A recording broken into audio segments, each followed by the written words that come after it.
Կանաչ քաղաքաշինության շնորհիվ Հայաստանը կդառնա էկոլոգիապես կայուն երկիր, քաղաքաշինության կոմիտեն Կորեայի էկոնոմիկայի և ֆինանսների նախարարության և Ասիական զարգացման բանկի հետ համատեղ մեկնարկում են Հայաստանի կանաչ քաղաքաշինություն, էներգոարդյունավետության զարգացում շենքերում ծրագիրը։ Վերջի տարիներին բավականին մեծ ծավալի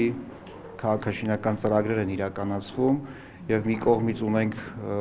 մեծ տնտեսական շինարարության ոլորտում, մյուս կողմից շատ է քննարկվում կլիմայի վրա, շրջակա միջավայրի վրա քաղաքաշինական ծրագրերի վատ ազդեցությունը։ Կորեայի Հանրապետությունը տրամադրելու է մոտ $300,000 շինաշխատանքների, նաև շենքշինությունների էներգոարդյունավետությունը բարելավելու նպատակով։ Հույս ունենք, որ նմանատիպ ծրագրերը կօգնեն մեզ քաղաքաշինական ծրագրեր դարձնել ավելի անվտանգ, դարձնել իրենց հասցրած վնասը հասցնել նվազագույնի, ունենալ ավելի ցածր արտանետումներ, ունենալ փոշու ցածր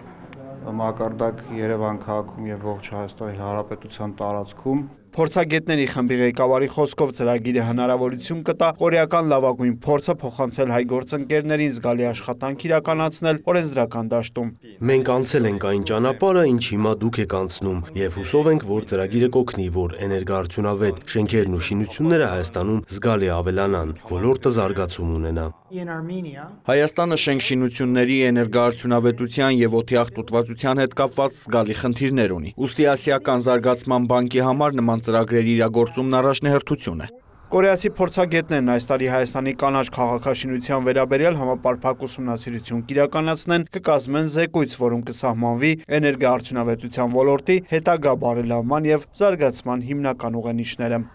Ուրիր Մկրտչյան, Ռոմիկ Խաչատրյան, լուրեր։